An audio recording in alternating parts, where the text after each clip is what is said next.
The Kravik's fleet moved through space like a dark wave, 22 warships, each one built for killing. Their biomechanical hulls pulsed with power. Weapons charged. Targeting systems locked onto the human ships hiding among the asteroids.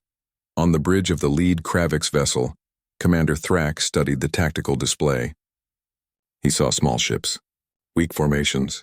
Easy targets. They think they can hide in rocks. Thrak clicked to his crew. Pitiful. We will tear them apart and feast on their remains. All ships, advance and engage. The Kravik's fleet pushed forward into the asteroid field. On the Indomitable, Tactical Officer Jinwoo watched them come. His fingers hovered over the controls, waiting. The Kravik ships moved deeper into the field, spreading out to surround the human positions.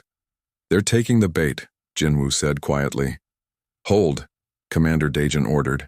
Wait until they're fully committed. The tension on the bridge was thick. Every human crew member watched their screens. The Kraviks were getting closer, closer. Now, Dajan said calmly. Jinwoo pressed the detonation controls. The asteroid field exploded. Mining charges that had been positioned over the past day all went off at once. Rock shattered into thousands of fragments. The debris cloud expanded rapidly, catching 3 Kravik ships in the blast. The Kravik's vessels tried to evade, but they were too close. Rock fragments tore through their hulls. One ship lost its main engines and started spinning out of control. Another ship's weapons array was destroyed. The third ship was cut in half by a massive asteroid fragment. 3 down, Jinwoo reported. 19 left. The Kravik's fleet scattered, trying to get clear of the debris. Their formations broke apart. Their careful advance turned into chaos. All ships open fire, Dajan ordered. The human fleet attacked from multiple directions. The Indomitable and the survey ships fired their weapons. Railguns launched slugs of metal at incredible speeds. The mining ships used their industrial lasers, cutting beams designed to slice through asteroids now focused on enemy hulls. The Kraviks had expected an easy fight. They got a nightmare instead. Enemy ship on our port side, Yuna called out. They're charging weapons. Evasive maneuvers, Dajan ordered. Return fire. The Indomitable twisted between asteroids. The Kravik's plasma bolts hit rock instead of ship. The Indomitable fired back. 3 railgun slugs punched through the Kravik's ship's armor. Its power systems failed, but the Kraviks were learning. They were adapting to the human tactics. They started using the asteroids for cover too. They focused their fire on individual human ships. The survey vessel Explorer's Hope took heavy damage. Captain Yunji's calm voice came through the communication channel even as her ship burned. We're venting atmosphere. Shields are down. But we're still here. Still fighting. Fall back to the New Horizon, Dajan ordered. Get your wounded to safety. Negative, Commander. We've got 2 Kravik ships on our tail. If we lead them to the New Horizon, we risk the civilians and the Velisari. We'll handle it. The Explorer's Hope turned to face its pursuers. The small survey ship fired everything it had. It couldn't win, but it could buy time for others to reposition. Mining ship Mountain Breaker. Assist the Explorer's Hope, Dajan called out. The industrial mining vessel charged forward. Its cargo haulers released their loads, tons of loose rock and metal directly into the path of the Kravik ships. The debris cloud forced them to slow down. The mining lasers tore into their hulls. One Kravik ship exploded. The other broke off its attack. Thanks for the assist, Captain Yunji said. Her ship was badly damaged but still functional. The battle turned into a chaotic mess. Ships fought at close range among the asteroids. Human vessels took damage but kept fighting. The Kraviks started to realize they weren't fighting normal prey. These creatures fought back with everything they had. Commander Thrak is hailing us, Yuna reported. Put him on, Dajan said. The Kravik's commander's voice came through, translated into harsh sounds. What are you? You fight like demons. You refuse to die. We're humans, Dajan replied, and we're protecting our friends. Surrender now and we'll let you leave. Thrak's laughter was cold. We do not surrender. We are the hunters. You are prey. Then you've made your choice, Dajan said. All ships focus fire on the command vessel. Let's end this. Every human ship that could fire aimed at Thrak's warship. Railguns, lasers, missiles. Everything hit at once. The Kravik's command ship's shields collapsed. Its hull cracked. But it didn't go down. That ship is heavily armored, Jinwoo said. We're barely scratching it. Captain Seokjin's voice came through the channel. I have an idea. It's crazy, but it might work. Go ahead, Dajin said. The New Horizon has the strongest shields in the fleet, and the most powerful engines for its size. If I can get up to ramming speed, I can break that ship in half. Negative, Dajin responded immediately. You have civilians on board. Already evacuating them to the Velisari ship. My crew is staying. We know what we're doing, Commander. Let us help, Dajin felt torn. It was a suicide run, but it might be their only chance to end this battle. Do it, he finally said. But you better survive, Captain. I'll do my best, Seokjin replied. The New Horizon emerged from behind an asteroid. Its massive engines burned at maximum power. The colony ship accelerated directly toward the Kravik's command vessel. Thrak saw it coming. He ordered evasive maneuvers. But the New Horizon was faster than it looked. Captain Seokjin had disabled safety systems and pushed the engines past their limits. Chief Minho would have been proud. Brace for impact, Seokjin shouted to his crew. The New Horizon hit the Kravik's command ship at full speed. The collision was devastating. Metal screamed. Hulls tore. The Kravik's ship broke in half. Both ships tumbled through space, trailing debris and atmosphere. Seokjin, report! Dajin called out. For a long moment there was silence. Then a weak voice came through. We're alive, barely. Ship is destroyed, but we're alive. Get rescue teams to the New Horizon, Dajin ordered, now. The remaining Kravik ships saw their command vessel destroyed. Their fleet was in shambles. 14 ships destroyed or disabled. Their commander was dead, and these humans just kept fighting. The Kravik's fleet broke. They turned and ran. The hunters had become the hunted, and they wanted no more of it. They're retreating, Jinwoo announced. All remaining Kravik ships are jumping to quantum space. The bridge crew erupted in cheers. They had won. Against impossible odds, they had won. But Dajin didn't celebrate yet. Damage report. All ships, the news was bad. The Explorer's Hope was barely functional. The New Horizon was completely destroyed, though the crew had survived. Several other ships had major damage. Casualties were high. Medical Officer Nari worked frantically. Her surgical bays were full. Human and Velisari wounded mixed together. She moved between patients with steady hands, saving lives one at a time. In the corridors of the Indomitable, crew members helped each other. Wounded were carried to medical. Damage control teams fought fires and sealed hull breaches. Everyone was exhausted, but they were alive. On the bridge, Captain Thelzara stood beside Commander Dajin. She had watched the entire battle. She had seen humans fight with a ferocity she didn't think possible. She had also seen them risk everything to save each other.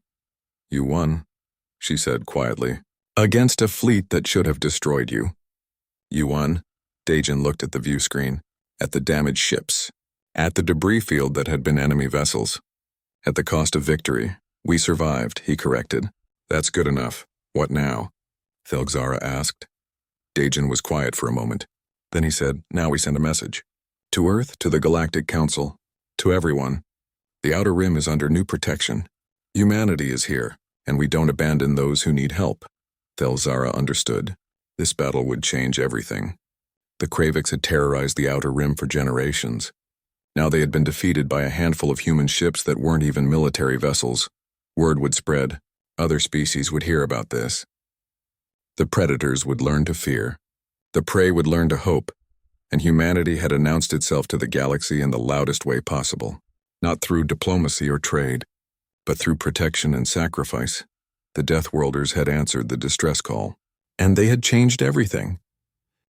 The captured Kravik ship gave up its secrets quickly. Tactical Officer Jinwoo worked with the ship's computer systems, pulling data from damaged files. What he found made his blood run cold. Commander, you need to see this, Jinwoo said. His voice was tense. Commander Dajin walked to the tactical station. The screen showed a star map with dozens of red markers scattered across the outer rim. Each marker represented a Kravik's attack. Species that had been hunted, ships that had been destroyed, colonies that had been raided. They've been operating out here for years, Jinwoo explained, hitting anyone who can't defend themselves. The Galactic Council knows about them but doesn't patrol this far out. These species are on their own. How many ships in their main fleet? Dajin asked. At least 20. Maybe more. Heavy warships, hunter-killers, they're all heading this way.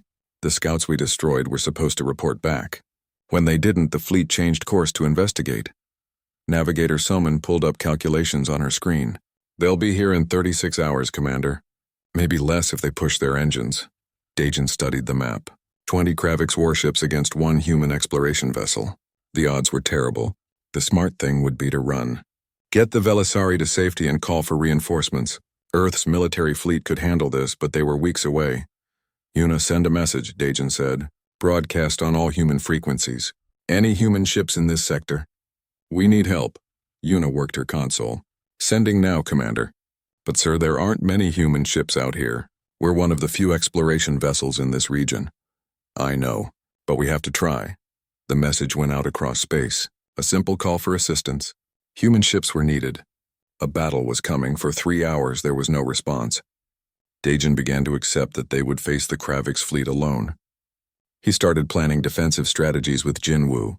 They would make the Kravix pay for every meter of space. Then Yuna's console lit up. Commander, I'm receiving responses. Multiple human ships are acknowledging our message.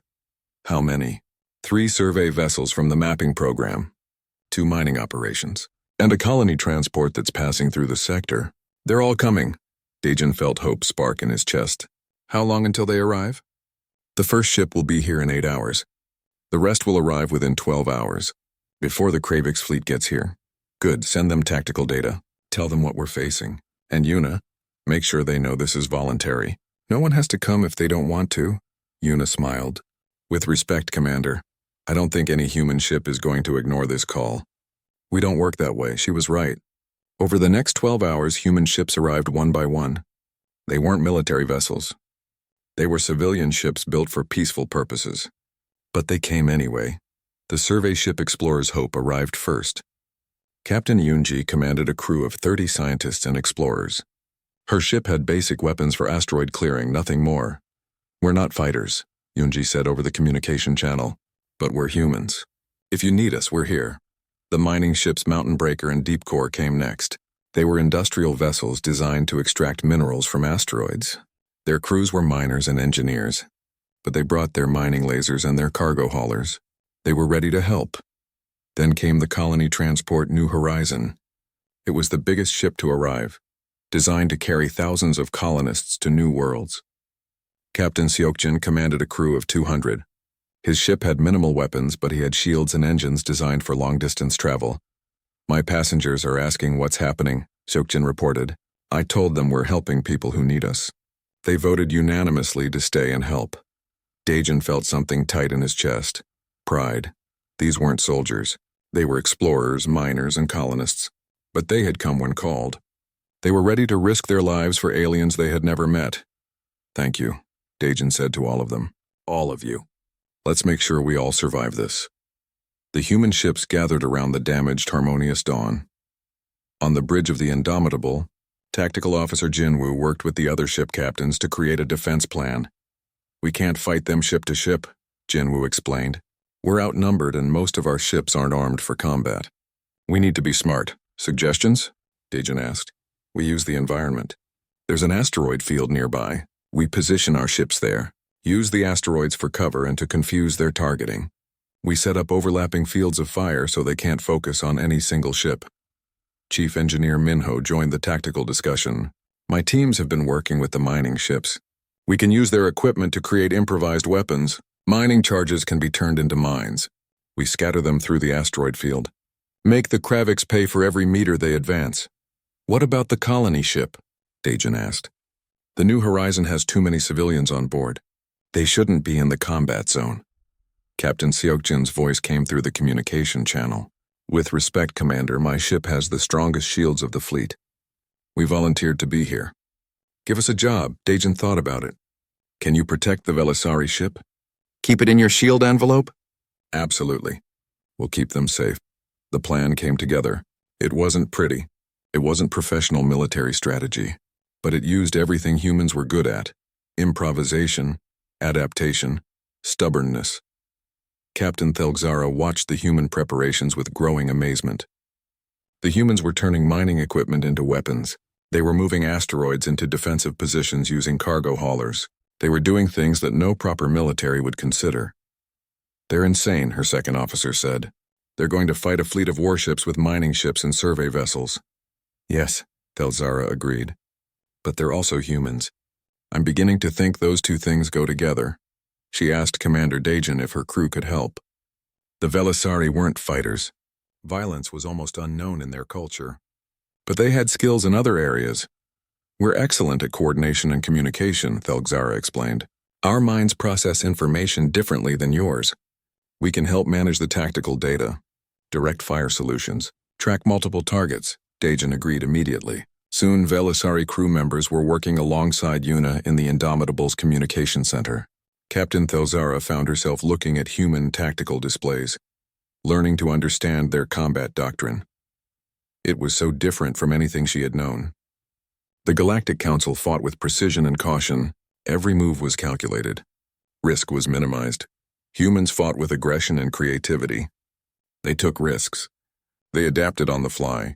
Their tactics seemed chaotic until you realized there was method in the madness. They weren't just fighting to win. They were fighting to protect. Medical Officer Nari worked around the clock preparing for casualties. She trained some of the Velisari medical staff in basic human medical techniques. It was strange teaching aliens how to treat human injuries, but Nari believed in being prepared. We're fragile compared to you, a Velisari doctor said, but you can still be hurt. Still be killed. Why do you risk yourselves for us? Nari was quiet for a moment. Then she said, because that's what makes us human. Not our strength, not our weapons, but our choice to stand between danger and those who can't protect themselves. The Velisari doctor didn't fully understand, but she was starting to 24 hours past. The human and Velisari crews worked together. The improvised defenses were ready. Mining charges floated in the asteroid field. Invisible against the rocks, human ships were positioned for overlapping fire. The New Horizon sat in the center with the Harmonious Dawn protected by its shields. Marine Sergeant Wu Jin briefed his boarding teams. If any Kravik ships get close enough, we go in hard. Fast entries, disable their systems. Show them what happens when they hunt peaceful species. His Marines checked their equipment. They were ready. In the engine room of the Indomitable, Chief Minho ran final diagnostics. The engines are going to take a beating, he told his team. But we'll keep her running. That's our job. The ship keeps fighting until we say otherwise. On the bridge, Commander Dajan sat in his command chair. Around him, his crew worked with quiet efficiency. They were ready. They were scared, but ready. Contacts on sensors, Jinwoo announced. The Kravik's fleet is dropping out of quantum space. 22 ships, all of them warships. Dajan looked at the view screen. The Kravik's fleet appeared as dark shapes against the stars. They were massive, heavily armed, built for hunting and killing. All ships, this is Commander Dajan. Hold your positions. Wait for my mark. We're going to show these predators what happens when they hunt humans. Captain Thelzara stood beside Dajan on the bridge. She looked at the human commander. His face was calm, determined, ready. You could still run, she said quietly. Save yourselves. No one would blame you, Dajan smiled. Captain, we're humans. We don't run. We don't leave people behind. We fight. The Kravik's fleet advanced. They were confident. They saw some small ships hiding in an asteroid field. Easy prey. They had no idea what they were about to face. Medical Officer Nari moved through the damaged corridors of the Harmonious Dawn with her team behind her. The atmosphere was wrong. Her sensors showed high levels of methane and ammonia, toxic to humans. The oxygen level was too low. The temperature was cold enough to cause frostbite in minutes, but Nari simply adjusted her rebreather and kept walking. She had trained for this. Human medical teams prepared for every environment. Earth had taught them that survival meant adapting to harsh conditions. The medical bay is through here, a Velisari crew member said. His voice came through the translation device as musical tones. He was small and delicate, his crystalline body glowing faintly in the dim light. He looked at Nari with obvious fear. It's okay, Nari said softly. We're here to help your people. Show me the wounded. The Velisari medical bay was beautiful. The walls curved smoothly and glowed with soft blue light. Medical equipment hung from the ceiling like art installations. Everything was designed for grace and efficiency, but it was also a disaster. Wounded Velisari lay on medical beds, their crystalline forms cracked and broken. Some flickered weakly. Others had gone completely dark. Medical staff moved between them with desperate urgency. Nari quickly assessed the situation. Set up our equipment here. I need full scanning capability. And someone get me information on Velisari biology, fast. Her team moved like a machine. They unpacked human medical equipment, scanners, surgical tools, emergency stasis units. Everything was built tough and simple. Human medical gear was designed to work in war zones, in hostile environments, anywhere it might be needed. "Doctor, we have a problem," one of her team members said. "We don't have any data on how to treat these patients. Their biology is completely different from ours." Nari looked at the wounded aliens. She had never seen anything like them before. They weren't made of flesh and blood. They were crystalline structures with energy flowing through them instead of blood. Their bodies were so fragile that a strong touch might shatter them. But wounded was wounded.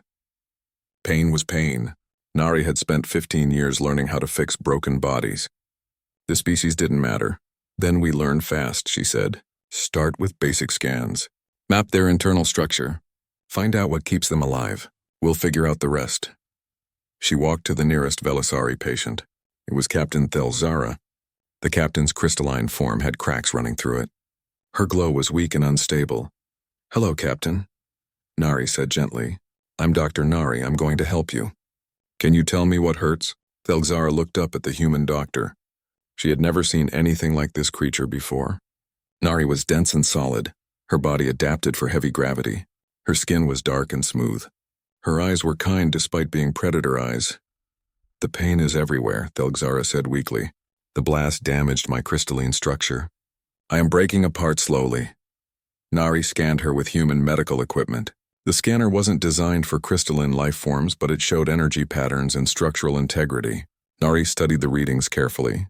"Your energy flow is disrupted," Nari said, "like internal bleeding in humans. And your structure has multiple fracture points. In human terms, you have broken bones and you're bleeding out. Can you help me?" Thelzara asked. "Your species knows nothing about us," Nari smiled. It was a warm smile. "Captain, I'm from Earth. We have more toxic substances on our planet than most species have in their entire star system. We evolved to handle poison, disease, and injury. Trust me, I can figure this out." She went to work. Her hands moved with practiced skill. She used human medical techniques adapted on the spot for alien biology.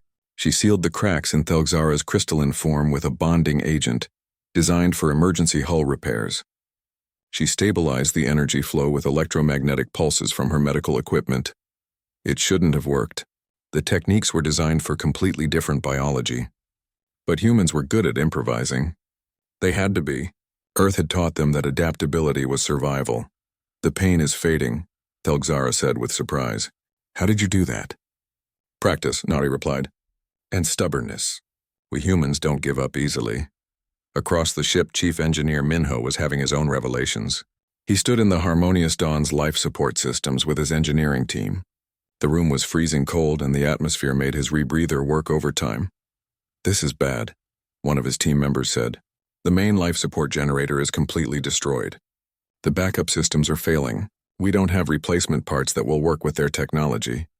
Minho studied the alien equipment. It was elegant and efficient, far more advanced than human technology in some ways, but it was also fragile, built for a species that never expected violence. "Then we don't use their technology," Minho said. "We use ours." He pulled out his tools and started working. His team watched in confusion as he began cutting away the damaged alien systems and replacing them with human equipment. It was crude work. The human generators were bulky and inefficient compared to the Velisari systems, but they were also tough, built to handle Earth's harsh environments. "Sir, are you sure this will work?" a young engineer asked. "Our technology is primitive compared to theirs." Minho laughed. "Primitive maybe, but reliable. Human engineering rule number 1. If it works, it's not stupid." He wired the human generator into the Velisari ship's power grid. It took creative thinking and a lot of modifications. He had to bypass safety systems and jury-rig connections that were never meant to work together. But slowly, the life support systems came back online. Air started flowing through the ship again. The temperature rose to survivable levels. The lights grew brighter. A Velisari engineer watched the whole process with amazement. "You fixed it with such primitive equipment." "How is this possible?" "Because human equipment is built by people who live on a planet that tries to kill them every day," Minho explained. "We build things to last, to keep working even when everything goes wrong." The Velisari engineer looked at the bulky human generator sitting in the middle of their elegant ship. It was ugly and out of place, but it was working. Your species is very strange, the engineer said quietly. Minho grinned. Yeah, we get that a lot. Back on the bridge of the Harmonious Dawn, Captain Thelgzara met with Commander Dajin. She had been repaired by Dr. Nari. Her crystalline form no longer flickered with impending death. She felt stronger than she had in days. Your people saved us, Thelgzara said. Your doctor healed me with techniques designed for a completely different biology. Your engineer fixed our ship with equipment that shouldn't be compatible. How do you do these things? Dajin sat across from her in a chair that was too small for his frame. We adapt. It's what humans do best. We come from a dangerous world. Nothing on Earth is easy, so we learn to make things work no matter what. Your world made you strong, Thelgzara observed. Strong and stubborn, Dajin agreed. Sometimes I think stubbornness is our greatest strength. Thelgzara studied him carefully. He looked relaxed despite the battle they had just fought. Despite being in unknown territory with unknown aliens, his confidence was absolute. Why did you help us? She asked. The Galactic Council teaches that survival comes through careful negotiation and avoiding conflict. Your species answered our distress call by immediately engaging in combat. You could have been destroyed. Dajun was quiet for a moment. He seemed to be choosing his words carefully. On Earth we have a saying, no one left behind. It means that we don't abandon people who need help. It doesn't matter if we know them or not. If someone is in trouble and we can help, we help. Even at risk to yourselves? Especially then. We believe that's what makes us human. Not our strength or our weapons, but our willingness to stand up for others. Thelgzara felt something shift in her understanding. She had thought humans were dangerous, and they were. She had seen them fight. She had seen their weapons and their tactics. They were warriors unlike anything the galaxy had known, but they were also protectors, defenders. They had traveled 8 hours through unknown space to answer a distress call from species they had never met. They had risked their lives for strangers. I need to warn you about something, Thelgzara said. The Kravik ships you destroyed were scouts. They are part of a larger fleet. When they don't report back, more will come. Many more. Dajin nodded slowly. How long do we have? Perhaps 36 hours. Maybe less. Then we have 36 hours to prepare, Dajin said simply. We won't abandon you now, Captain. We'll face this together. Thelgzara felt that same confusion again. The translator kept marking Dajin's emotions as protective and determined. These were not emotions she associated with warriors. Warriors should be cold and calculating, but humans were different. They could be fierce and gentle at the same time. Strong and compassionate, violent and protective. Thank you, Commander, Thelgzara said quietly. I am beginning to understand why the galaxy fears your species. But I'm also beginning to understand why we should be grateful you exist. Dajin smiled. We're just doing what's right, Captain. The rest will work itself out.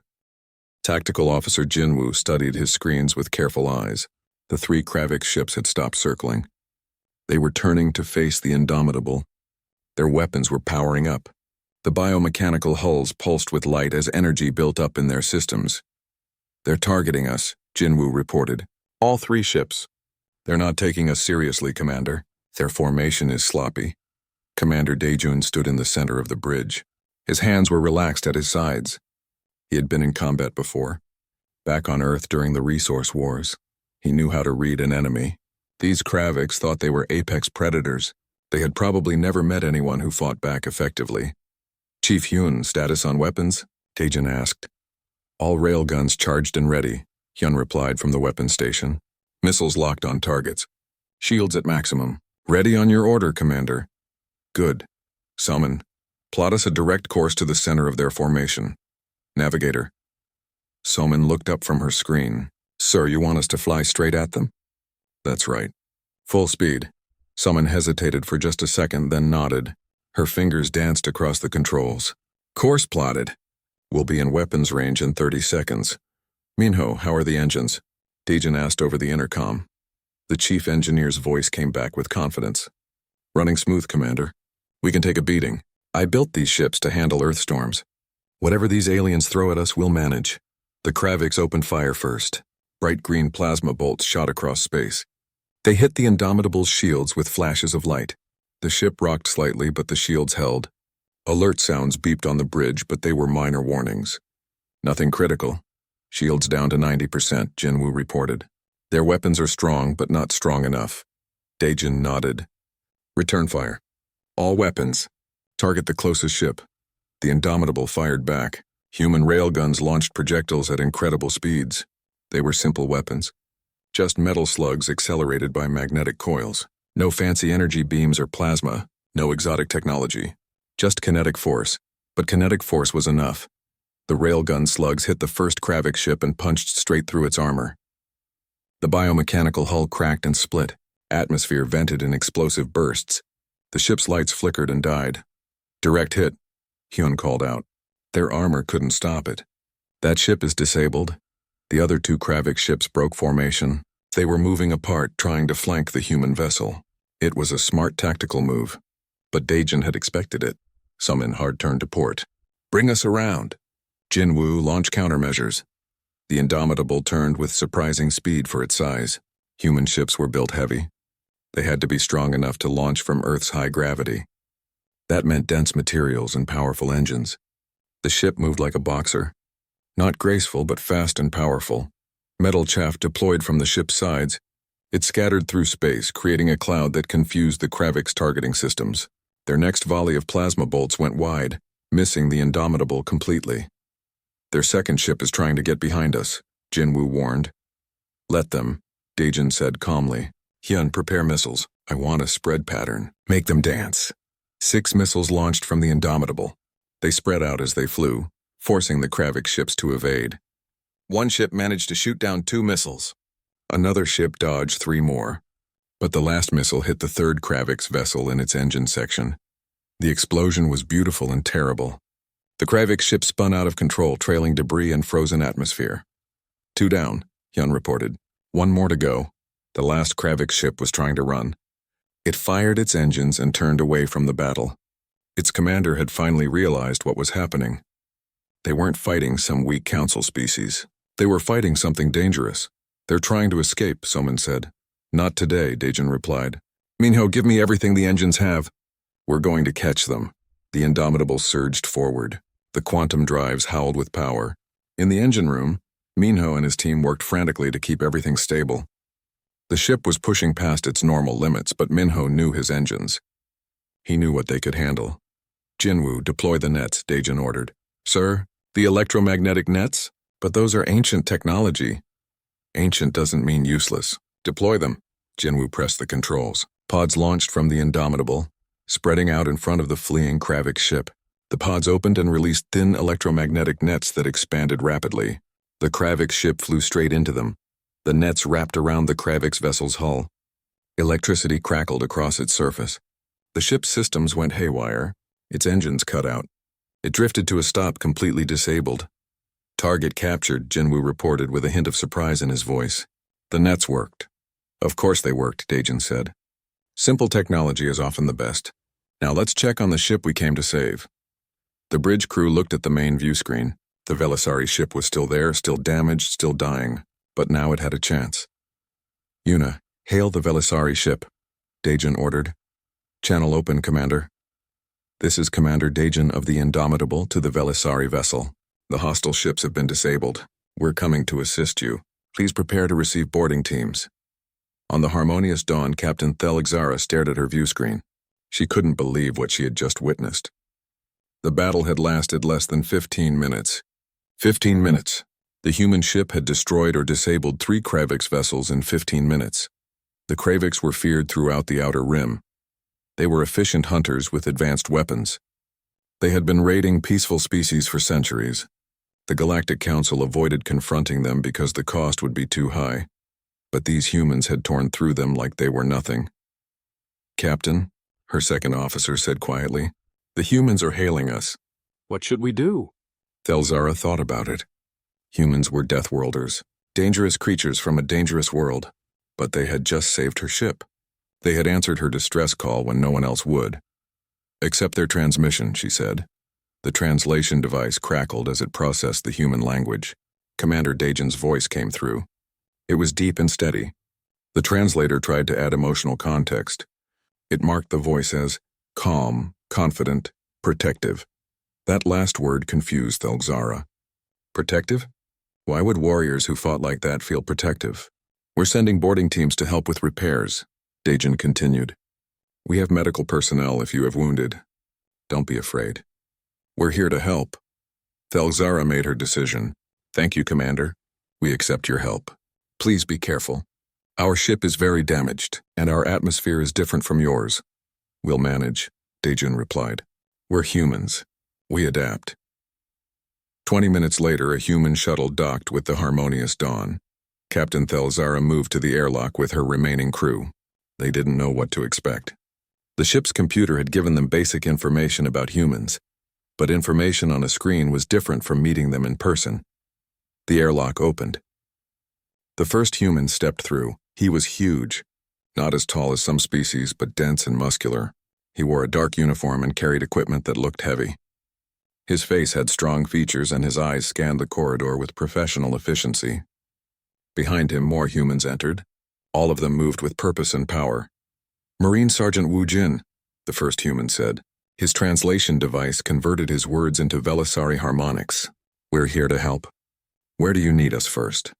Thelzara tried to speak, but fear made her voice weak. These humans were predators. She could see it in the way they moved, the way their eyes tracked everything, the way they carried themselves with absolute confidence, but they had come to help. Our life support systems are failing, she finally managed to say. And we have wounded in the medical bay. Wu Jin nodded. He spoke into his communication device. Medical team to the Velisari medical bay. Engineering team to life support. Move out. The humans split into groups. They moved through the corridors of the Harmonious Dawn with heavy footsteps that made the whole ship vibrate. The Velisari crew pressed themselves against the walls to let them pass. Thelzara watched them go. Then she looked at Sergeant Wu Jin. Why did you come? Your commander didn't have to respond to our distress signal. We're not part of your alliance. You don't owe us anything. Wu Jin looked at her with those predator eyes. But when he spoke, his voice was gentle. You asked for help. That's reason enough. It was a simple answer. Too simple. But Thelzara was beginning to understand that humans were complicated creatures. They could be fierce warriors and kind protectors at the same time. She just hoped the galaxy was ready for them. The alarm screamed through the corridors of the Harmonious Dawn. Captain Thelzara pressed her crystalline hands against the control panel, watching the damage reports flood her screen. Red symbols covered almost every display. Her ship was dying. Hull breach in sections 4 through 7. Her second officer called out. His voice carried harmonics of fear that made Thelzara's chest vibrate with shared panic. Life support failing in the medical bay. Engines are offline. Thelzara looked at the view screen. 3 ships circled her vessel like hungry predators. The Kraviks. Everyone in the galaxy knew to avoid them. They were hunters who took other species apart piece by piece, harvesting whatever they needed. The Velisari had been on a simple survey mission. They had been careful. They had followed all the safety protocols. It hadn't mattered. Send the distress signal, Thelzara ordered. All frequencies. Emergency priority. Her communications officer worked quickly. The message went out in every known language on every channel the Galactic Council used. It was simple. Their coordinates, their species name, and a desperate plea for help. Anyone who could hear them, anyone who could save them. The nearest Council fleet is 3 weeks away, the navigation officer reported. His crystalline form was flickering with stress. We have 4 days of life support remaining. Maybe less. Thelzara closed her eyes. 3 weeks. They would be dead in 4 days. The Kraviks would board their ship long before that. They would take the crew apart while they still lived. That was how the Kraviks operated. They liked their harvests fresh. Keep broadcasting, she said quietly. Someone might hear us. Far across the sector, in a region of space the Galactic Council had marked as unexplored, the human ship Indomitable moved through the darkness between stars. It was a big ship by human standards, built for long missions far from Earth. The crew had been in deep space for 6 months, mapping new territories and looking for habitable worlds. Una sat at her communication station, monitoring the usual background noise of space, radio waves from distant stars, electromagnetic interference from nebulas, the occasional automated beacon from mining stations. It was boring work, but someone had to do it. Then her screen lit up with something new. Commander, Una called out. I'm picking up an unknown signal. Not one of ours. Not from any human colony. Commander Dajan stood from his chair and walked to her station. He was a tall man with short dark hair and the kind of face that always looked serious. He had been in space for 15 years. Ever since humanity had built their first faster-than-light ships. Can you translate it? Dajan asked. Working on it now. Una's fingers moved across her keyboard. The ship's computer analyzed the signal, breaking it down into patterns. It's using Galactic Standard. The language the Council species use. It's a distress call, Commander. Dajan leaned closer to read the screen. Coordinates. A species designation he didn't recognize. Velisari. The message was short but clear. They were under attack. They needed help. They were dying. How far? Dajan asked. 8 hours if we push the engines, Navigator Soman replied from her station. She had already started running calculations. It's in the outer rim, pretty far from Council space. Dajan thought about it. Humanity was still new to the galaxy. They had only met other species 15 years ago. Most aliens still didn't trust humans. Some were scared of them. Earth was classified as a dangerous world, and humans were classified as dangerous creatures. The Galactic Council kept humans at arm's length. But someone was dying out there. Someone had called for help. Set course, Dajan ordered. Maximum speed. Chief Minho, I need those engines at full power. Yes, Commander. Minho's voice came through the intercom from the engineering deck. Charging quantum drives now. We'll be ready in 10 minutes. Dajan walked back to his command chair. He pressed the ship-wide intercom button. Attention all crew. We've received a distress signal from an unknown species. We're responding. Battle stations. This is not a drill. All over the ship, humans moved into action. They had trained for this. Every human ship that went into deep space had military training. Earth's history had taught them to be ready for anything. Tactical Officer Jinwoo activated the weapon systems. Railguns charged with magnetic coils. Missile bays opened. Shield generators hummed to life. The Indomitable had been built as an exploration vessel, but like all human ships, it could fight if needed. What do we know about these Velisari? Dajan asked. Una searched the ship's database. It contained all the information humanity had gathered about alien species. Not much. They're members of the Galactic Council.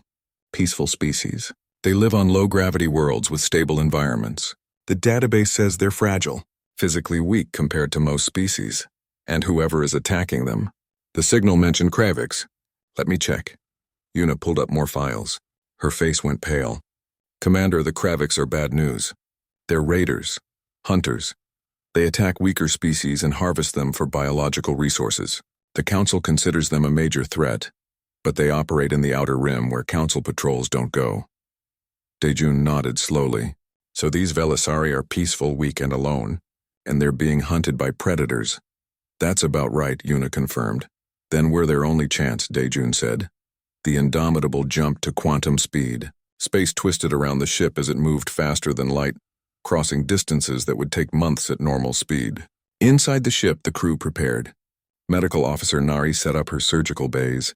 Chief Weapons Officer Hyun armed every weapon they had.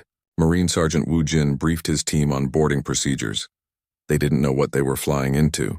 They didn't know if they would be outnumbered or outgunned. They didn't know if the species they were trying to save would even want their help. Humans had a reputation in the galaxy. Some species saw them as monsters from a nightmare world. But none of that mattered to Dajan or his crew. Someone had asked for help. That was enough. 8 hours later, the Indomitable dropped out of quantum space. The view screen showed a damaged alien ship drifting in space. It was beautiful in a strange way. The hull was smooth and curved, almost organic looking, but it was torn open in several places. Atmosphere vented from the breaches in frozen clouds. 3 other ships circled it.